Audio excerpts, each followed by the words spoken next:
புதுயுகம் நேயர்கள் எல்லாருக்கும் அன்பு வணக்கம். இது குட்டி ஸ்டோரி. பொதுவாக வீட்டுக்குள்ளே வளர்க்குற பிள்ளைங்களுக்கு நிறைய விஷயங்களை நாம் நேராக சொல்லலாம். ஆனால் சில விஷயங்களை மறைமுகமாக தான் சொல்ல முடியும். எல்லாத்தையும் எல்லா நேரத்துலையும் பெற்றவங்க சொல்லிக் கொடுக்க முடியாது. ஆனால் ஊரில் உள்ள மற்றவங்க போகிற போக்கில் பெரிய படிப்பினையை சொல்லி கொடுத்துருவாங்க இல்லையா? அப்படிப்பட்ட ஒரு குட்டி ஸ்டோரியை தான் இன்றைக்கி நாம் தெரிஞ்சுக்க போகிறோம். ஒரு ஊரில் ஒரு குட்டி பையன், அவனுக்கு ஒரு 7 வயசு இருக்கும். அவனுடைய அன்பு தங்கச்சி குட்டி பாப்பா, அவளுக்கு 4 வயசு தான். இந்த பையனும் இந்த பொண்ணும் கையை பிடிச்சிட்டு தங்கச்சி பாப்பாவை கூட்டிட்டு அவன் வீட்டில இருந்து பக்கத்து தெருவில் இருக்கிற அவங்க தாத்தா வீட்டுக்கு நடந்து போயிட்டு இருந்தான். அவனுக்கு ரொம்ப சந்தோஷம், தங்கச்சி பாப்பா கையை பிடிச்சிட்டு போறதுல. இந்த குட்டி பாப்பாவுக்கும் அண்ணனோட வர்றதுல அவ்வளோ குஷி.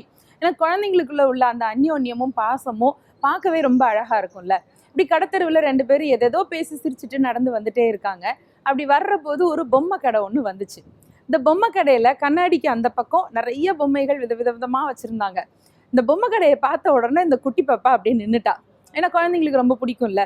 இந்த பொம்மை கடையில் அவளுக்கு பிடிச்ச ஒரு பொம்மையை பார்த்து கையை நீட்டி வேற கேட்டா. அண்ணனுக்கு தங்கச்சி கேட்டுட்டா, அதை எப்படியாவது வாங்கணுங்கிற ஒரு எண்ணம் வந்துச்சு. அவளை தோளில் தூக்கிக்கிட்டு கடைக்குள்ளே போனான் இந்த குட்டி பையன்.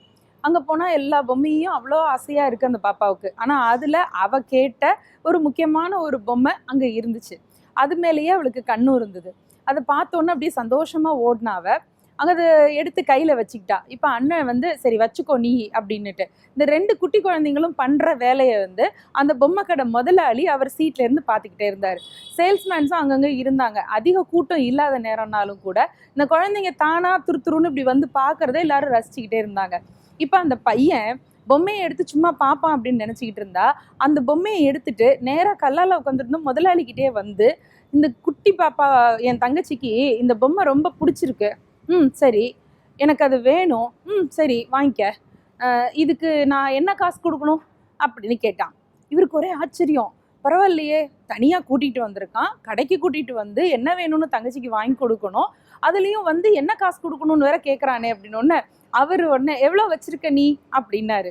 இவன் சட்டை பாக்கெட்லேருந்து எடுத்து கையை நீட்டுறான். அதில் ஒரு 10 சிப்பிகள் இருந்துச்சு. இந்த கடற்கரையில் இருக்கும் இல்லையா சிப்பிகள்.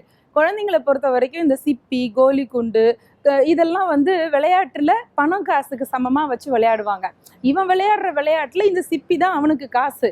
அதை ஃப்ரெண்ட்ஸோடு உட்காந்து விளையாடுவான் போல இருக்கு. அவனுக்கு அன்னைக்கு சட்டை பாக்கெட்டில் 10 சிப்பி தான் இருந்திருக்கு.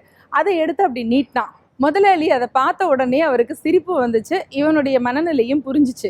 இந்த 10 காசுல, அதாவது 10 சிப்பியில ஒரு 5 மட்டும் தான் கையில எடுத்து வச்சுக்கிட்டு மீதி 5 அவன் கையிலேயே கொடுத்துட்டு, இந்த பொம்மைக்கு இந்த 5 காசு போதும், மீதியை நீ வச்சுக்கோ, வேற ஏதாவது வாங்கி சாப்பிடுங்க அப்படின்னு சொல்லிட்டாரு. இப்ப அந்த பையனுக்கு ஒரே பெருமை, சந்தோஷம். குட்டி பாப்பாவுக்கு அதை விட குஷி.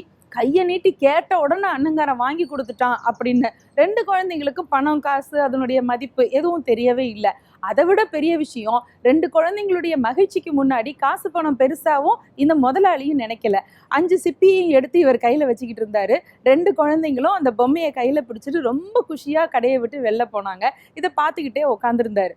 இப்போது அந்த கடையில் வேலை பார்த்துட்டு இருக்கிற ஒரு பையன் அங்கேருந்து வந்தவர், சார் என்ன சார், ரெகுலர் கஸ்டமர் 10 ரூபாய் தள்ளுபடி பண்ணிக்கங்கன்னு கேட்டால் கூட நீங்கள் ஒத்துக்காத ஆள், இந்த சின்ன பையன்கிட்ட காசே வாங்கிக்காம, அதுவும் அவனுக்கு ஈக்குவலாக நீங்கள் போய் சிப்பியை காசாக வாங்கிக்கிட்டு பொம்மையை கொடுத்து அனுப்பிட்டீங்க, அதுவும் காஸ்ட்லி பொம்மை வேற அப்படின்னு இந்த சின்ன பையன் அவர்கிட்ட கேட்டார். அப்போ அந்த முதலாளி சொன்னார், தம்பி நம்ம வியாபாரம் தான் பண்ணுறோம், லாபத்துக்காகத்தான் நம்ம இந்த வேலை செய்கிறோம், இல்லைன்னு நான் சொல்லலை. ஆனால் 2 குழந்தைங்க முகத்தையும் பார்த்தியா, எவ்வளோ அன்பாக இருக்காங்க, எவ்வளோ மகிழ்ச்சியாக இருக்காங்க. முதல் விஷயம், அந்த தங்கச்சி பாப்பாவுக்கு அண்ணனோட நடந்து போகிறது அவ்வளோ பாதுகாப்பாக இருக்குது. அண்ணனுக்கு தங்கச்சியை கடைக்கு கூட்டிகிட்டு வந்திருக்கோம், அவள் கேட்டதை வாங்கி கொடுக்கணும் அப்படிங்கிற எண்ணம். இதுக்கு நடுவில் காசு இல்லாமல் நம்ம பொம்மை கொடுக்க முடியாதுன்னு சொல்லிட்டோம்னா அந்த பிஞ்சு மனசில் என்ன தோணும், ஓஹோ உலகத்தில் காசு தான் பெருசு போல இருக்குது, அதைத்தானே நம்ம எல்லாரும் சம்பாதிச்சுக்கணும் போல இருக்குன்ற அந்த தப்பான எண்ணம் அவன் மனசுக்குள்ளே விழுந்துரும் இல்லையா? அதை விழ வைக்க கூடாது அப்படிங்கிறதுக்காக தான் அவன்கிட்ட இருக்க இந்த சிப்பியவே நான் காசாக நினச்சி வாங்கிக்கிட்டு அவனுக்கு ஒரு திருப்தியை கொடுத்தேன். அவன் போகும்போது எவ்வளோ கம்பீரமாக போனான் பார்த்தியா.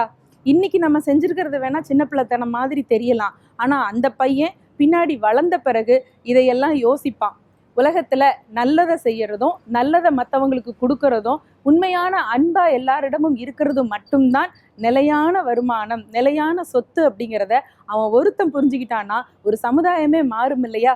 அதுக்காகத்தான் தம்பி அப்படி நடந்துக்கிட்டேன் அப்படின்னு முதலாளி சொல்ல, கடையில வேலை பார்த்த பையனுக்கும் உண்மை புரிஞ்சிச்சு, நமக்கும் இந்த உண்மை புரிஞ்சிருக்கும்னு நினைக்கிறேன். சிந்திக்கலாமா? நன்றி.